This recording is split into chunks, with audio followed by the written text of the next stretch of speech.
Hello friends, super magic રસોઈમાં મિત્રો હું આપનું સ્વાગત કરું છું। આજે આપણે એકદમ ટેસ્ટી, હેલ્ધી અને એકદમ ડિલિશિયસ પાવભાજી, બજાર કરતા પણ સરસ ટેસ્ટમાં એવી પાવભાજી બનાવવા જઈ રહ્યા છીએ। આ પાવભાજી આપણે કુકરમાં બનાવશું। એમાં મેં શું ઇન્ગ્રેડિયન્ટ લીધા એ પણ હું તમને બતાવી દઉં। એમાં મેં એક મોટો વાટકો બટેટા લીધા છે, પોણો વાટકો જેવું ફ્લાવર લીધું છે, અડધો વાટકો રીંગણ લીધા છે, અડધો વાટકાથી ઓછા સેજ ગાજર લીધા છે। તમે આ બંને વસ્તુ એવોર્ડ પણ કરી શકો છો। એક વાટકી વટાણા લીધા છે અને એક વાટકો ટમેટા લીધા છે અને અડધો વાટકો કાંદા લીધા છે।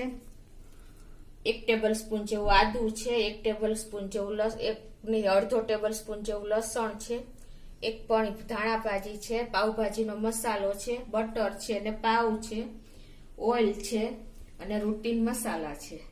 તો આટલા ઇન્ગ્રેડિયન્ટ જોશે મિત્રો। આમાં તમે તમારા ટેસ્ટ અનુકૂળ તમે વધઘટ શાકભાજીમાં કરી શકો છો। આપણે ટમેટા લીધા હોય એનાથી અડધી ડુંગળી હોય છે અને બટેટા લીધા હોય એના અડધા આપણે ફ્લાવર લઈએ છીએ, પણ તમે તમારા ટેસ્ટ એકોર્ડિંગ કરી શકો છો। તો હવે આપણે આને પહેલા બોઇલ કરી લેશું। તો ગેસ ઓન કરીને મિત્રો હવે એમાં આપણે પહેલા બટેટા એડ કરશું, પછી ફ્લાવર નાખી દેશું, પછી ગાજર નાખી દેશું અને રીંગણા નાખી દેશું। હવે આમાં આપણે 1 કપ જેવું પાણી નાખશું, 1 થી 1.5 કપ જેવું।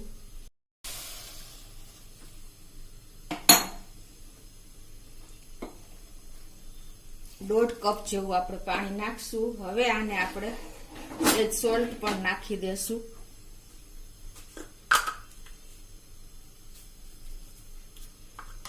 હવે આને આપણે 1 થી 2 વિસલ વગાડશું સ્લો મીડિયમ ફ્લેમ ઉપર। તો મિત્રો સ્લો થી મીડિયમ ગેસ ઉપર 2 થી 3 સીટી મેં પડી ગઈ છે, વિસલ વાગી ગઈ છે, તો એનું પ્રેશર પણ હવે રિલીઝ થઈ ગયું છે। તો હવે આપણે એને ખોલી લેશું કુકર। તમે જોઈ શકો છો આપણા સરસ બધા વેજીટેબલ્સ બોઇલ થઈ ગયા। હવે એને આ પાવભાજીના જે પ્રેશરથી આપણે સરસ પ્રેસ કરી લેશું, એકદમ ક્રશરથી।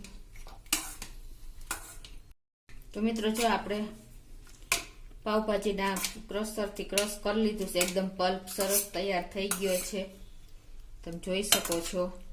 હવે આપણે ગેસ ઓન કરીને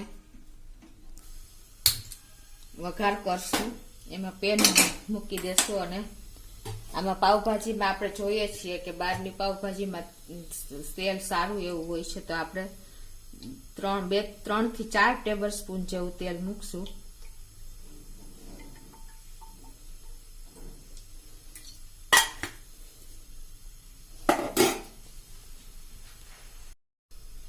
મિત્રો તેલ ગરમ થાય એટલે આપણે 1 ટેબલ સ્પૂન જેવું બટર પણ એડ કરી દેશું। બટરથી આપણા પાવભાજીનો ટેસ્ટ બહુ સરસ આવે છે।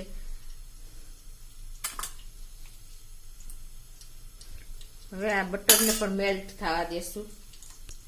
તેલ ગરમ થઈ ગયું છે, બટરને તેલ। હવે એમાં આપણે 1 ચમચી જેવો જીરું નાખશું।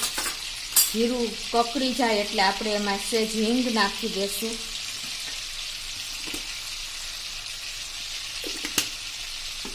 અને હવે આપણે આ આદુ ને લસણ જ્યાં એકદમ ઝીણા સમારેલા કટકા નાખી દેશું।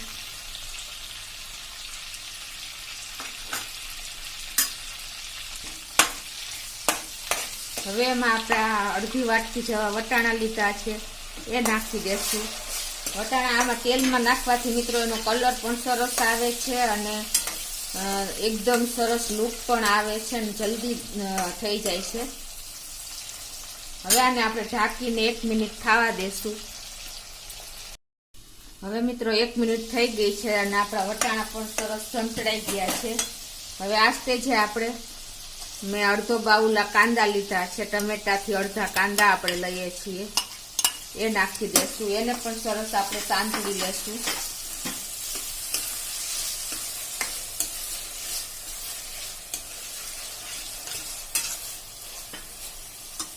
પણ આપણે 1 થી 2 મિનિટ થવા દેશું. 2 મિનિટ થઈ ગઈ છે અને જો આપણા કાંદા પણ સરસ સંતળાઈ ગયા છે, તમે જોઈ શકો છો.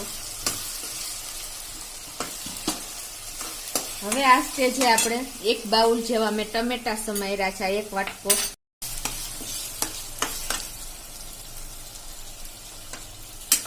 હવે આને બધું આપણે ટમેટાને પણ આપણે ખાવા દેવા પડશે એકદમ સરસ.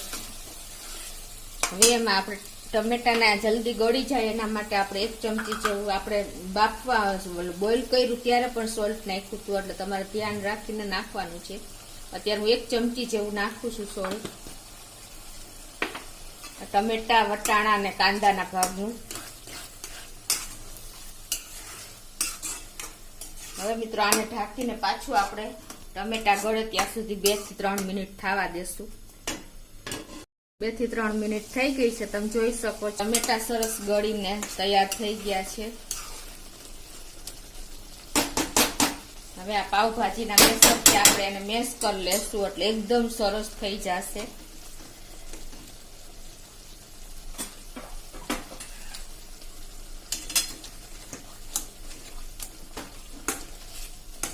આ રીતે તમે મેશ કરશો ને મિત્રો એટલે કાંદાનું ટમેટાનું જે પાણી હશે ને એકદમ મેશ થઈ જશે અને એકદમ સરસ ફ્લેવર આવી જશે ટમેટાની કાંદાની. જે મેઇન આપણે આ તમે ટમેટા અને કાંદાની ક્વોન્ટિટી જેટલી વધારશો ને એટલી તમારી પાવભાજી ટેસ્ટી થશે. મેઇન આના ઉપર જ આખો પાવભાજીનો ઓલું પેલું હોય છે ટેસ્ટ. હવે એમાં આપણે એક નાની ટીસ્પૂન જેટલી આપણે હળદર નાખી દેશું અને 1 થી 2 ટેબલ સ્પૂન જેવું આપણે કાશ્મીરી લાલ મરચું નાખશું. મિત્રો તમે જો તીખાશ જોતી હોય તો પેલું મરચું પણ વધારે નાખી શકો છો.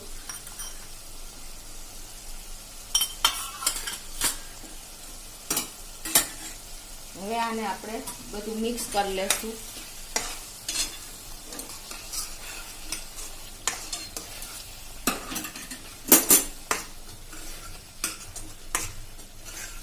એક મિનિટ થવા દેશું બંધ કરીને, એટલે ઓઇલ છૂટું પડી જાય. તો મિત્રો 1 મિનિટ થઈ ગઈ છે અને તમે જોઈ શકો છો કે આપણું એકદમ સરસ ટમેટા ને બધું એક ગ્રેવી સરસ થઈ ગઈ છે. મિત્રો એકદમ એકરસ થઈ ગયા કાંદા, ટમેટા, બધું લસણ તમે જોઈ શકો છો. આ રીતે તમે જો એનો વઘાર કરશો ને તો એકદમ ચટાકેદાર બહારથી પણ સરસ પાવભાજી આપણી રેડી થશે. હવે આ સ્ટેજે મિત્રો આ બધું આપણે એકદમ સરસ ગળી ગયું છે તો ગેસની ફ્લેમ થોડીક સ્લો કરીને પછી આપણે આ બધું પલ્પ જે તૈયાર કર્યો છે મેશ કરીને પાવભાજીનું શાકભાજીનો એ એડ કરી દેશું.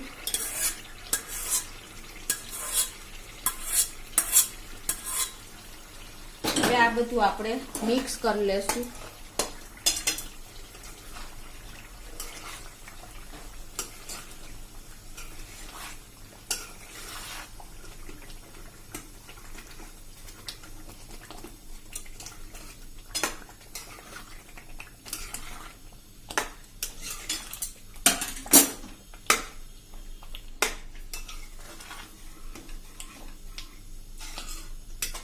આપણે પાવભાજીનો મસાલો એડ કરી દેશું 1 ટેબલ સ્પૂન જેવો. તમે તમારા ટેસ્ટ એકોર્ડિંગ કરી શકો છો.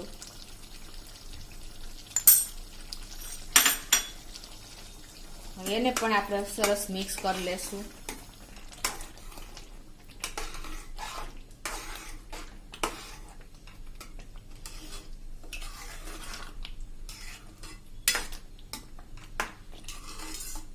મિત્રો આ પાવભાજીમાં તમે જે આપણે લસણ એડ કરી છે ને એકદમ બારીક ઝીણા ક્રંચ જેવા કટ પીસ કરીને તમે નાખશો ને તો એનો ટેસ્ટ પણ બહુ સરસ આવશે અને મોંમાં આવતા તમને ક્રંચ લાગશે. એટલે તમને આ એક ટિપ્સ ખાસ નોટ કરજો. હવે આને આપ ઢાંકીને 1 થી 2 મિનિટ થવા દેશું. તો મિત્રો 1 થી 2 મિનિટ થઈ ગઈ, આપણે મસાલા એડ કર્યા, એને પાવભાજીનો મસાલો, બીજા મસાલા બધા કરી દીધા હતા. તમે જોઈ શકો છો કે આપણી પાવભાજી એકદમ સરસ પલ્પ તૈયાર થઈ ગયો છે, રેડી થઈ ગઈ છે. આપણે બહાર જેવી પાવભાજી ખાઈએ છીએ એવી જ સ્મેલ અત્યારે બહુ સરસ આવી રહી છે. હવે આપણી પાવભાજી સાવ રેડી છે. તો આ સ્ટેજે હવે આપણે મિત્રો એકદમ ડિલિશિયસ ટેસ્ટ લાવવા માટે આપણે 1 ટેબલ સ્પૂન જેવું આપણે હજી બટર એડ કરી દેશું ઉપરથી, એટલે એકદમ રીચ ટેસ્ટ આવશે. મિત્રો આપણે વઘારમાં તો નાખ્યું જ હતું, પણ તમે જો આ રીતે ઉપરથી નાખશો ને તો બહુ મસ્ત ટેસ્ટ આવે છે. અને હવે આપણે એક લીંબુનો રસ નાખી દેશું. 1 થી 2 તમારે જે ખટાશ ખાતા હોય એ પ્રમાણે. મોટું લીંબુ મારી પાસે હતું, 1 લીંબુનો રસ મેં નાખ્યો છે. હવે આને આપણે હલાવી લેશું. બટર પણ એકદમ સરસ મેલ્ટ થઈ ગયું છે. મિત્રો તમે પાવભાજીમાં જો તમને ટેસ્ટ અનુકૂળ હોય તો તમે જેટલું બટર નાખો એટલો સરસ ટેસ્ટ આવે છે.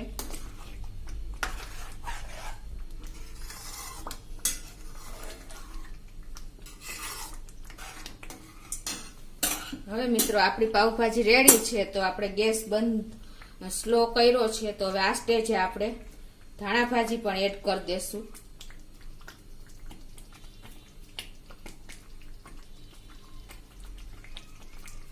તો હવે ગેસ બંધ કરી દઉં છું. મિત્રો તમે જોઈ શકો છો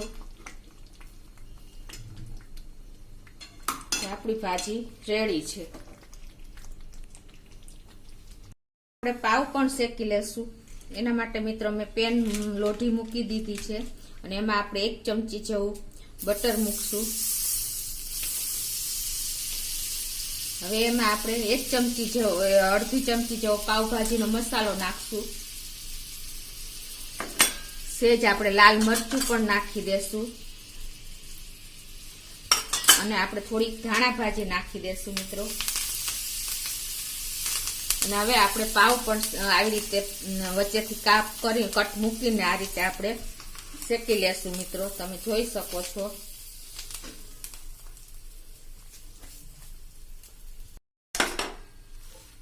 તો મિત્રો આ રીતે તમે બટરમાં જો પાવભાજી મસાલા વાળા શેકશો ને તો એકદમ ટેસ્ટી આપણા પાવ શેકાઈ જશે.